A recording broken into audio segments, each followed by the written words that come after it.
देवरिया के रुद्रपुर कोतवाली के फतेहपुर गांव में सत्य प्रकाश दुबे के परिवार के बच्चों समेत कुल 5 लोगों को खत्म कर दिए जाने के बाद उसके परिवार के जीवित बचे बड़े बेटे ने परिवारजनों का पिंडदान कर दिया है। शहर के कतरारी चौराहे पर एक मैरिज हॉल में ब्रह्म भोज का आयोजन भी किया गया। इससे पहले गांव के बगीचे में सत्य प्रकाश दुबे के बेटे देवेश दुबे ने श्राद्ध संस्कार के दौरान अपने 5 मृत परिवारजनों को नम आंखों से पिंडदान दिया। घर की चौखट पर ब्राह्मणों को भोजन भी करवाया गया। एक साथ परिवार के 5 लोगों का श्राद्ध संस्कार देखकर लोग बेहद गुस्से में दिखे, जबकि भावुक भी दिखाई दिए। सत्य प्रकाश दुबे के परिवार के इस ब्रह्मभोज में बड़ी संख्या में लोग जमा हुए।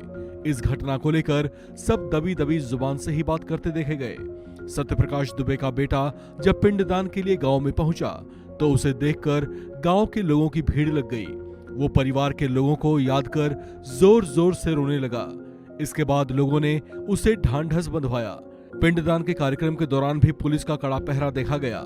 गांव के बाहर से आने वाले दुबे परिवार के रिश्तेदारों और जानकारों से पूछताछ के बाद ही उनको गांव में प्रवेश दिया गया, जबकि सत्य प्रकाश के घर पर भी गांव की महिलाएं जमा हुईं। इस पूरे कार्यक्रम के दौरान माहौल बेहद गमगीन दिखाई दिया। श्राद्ध संस्कार पूरा होने के बाद सत्य प्रकाश दुबे का बेटा देवेश वापस देवरिया शहर लौट गया। आपको बता दें कि उसकी बहन की तहरीर पर पुलिस अब तक कुल 27 नामजद जबकि 50 अज्ञात लोगों के खिलाफ केस दर्ज कर चुकी है, जिसमें से अब तक 21 लोगों की गिरफ्तारी हो चुकी है। जिन लोगों की गिरफ्तारी अब तक हुई है उसमें दूसरे पक्ष के मारे गए प्रेमचंद यादव के पिता और भाई भी शामिल हैं। आपको बता दें कि सत्य प्रकाश दुबे और प्रेमचंद यादव के परिवार के बीच 10 बीघा जमीन को लेकर लंबे समय से विवाद चल रहा था। 2 अक्टूबर के दिन अचानक गांव में खबर फैली कि किसी ने प्रेमचंद यादव को मार दिया है। उसका शव सत्य प्रकाश दुबे के घर के पास पाया गया। इसके बाद प्रेमचंद यादव के कुछ परिजनों और समर्थकों की भीड़ ने सत्य प्रकाश दुबे के परिवार पर हमला कर दिया। उन्होंने इस बात का भी पता नहीं लगाया कि इसके पीछे वाकई उनके परिवार का हाथ था भी या नहीं, और सत्य प्रकाश के बच्चों समेत परिवार के कुल 5 लोगों को खत्म कर दिया गया। इस सन्न कर देने वाली घटना के कई दिन गुजर जाने के बावजूद गांव में अभी भी डर और भय कायम है।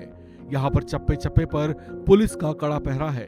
धारा 144 लगाई गई है, लिहाजा गांव के लोग कम ही घरों से बाहर निकल रहे हैं। उधर प्रेमचंद यादव के मकान पर प्रशासन बेदखली का नोटिस पहले ही लगा चुका है। दरअसल प्रेमचंद यादव पर आरोप लगते रहे हैं कि वो एक दबंग किस्म का शख्स था जो जमीनों पर अवैध ढंग से कब्जे किया करता था। प्रशासन की छानबीन में इस बात की तस्दीक तब हुई जब उसके घर पर राजस्व विभाग की टीम ने 2 बार नपाई की और ये पता चला कि उसका अपना घर भी अवैध ढंग से कब्जाई गई सरकारी जमीन पर बनाया गया था। इस खबर में फिलहाल इतना ही। बाकी अपडेट्स के लिए आप बने रहिए वन इंडिया हिंदी के साथ।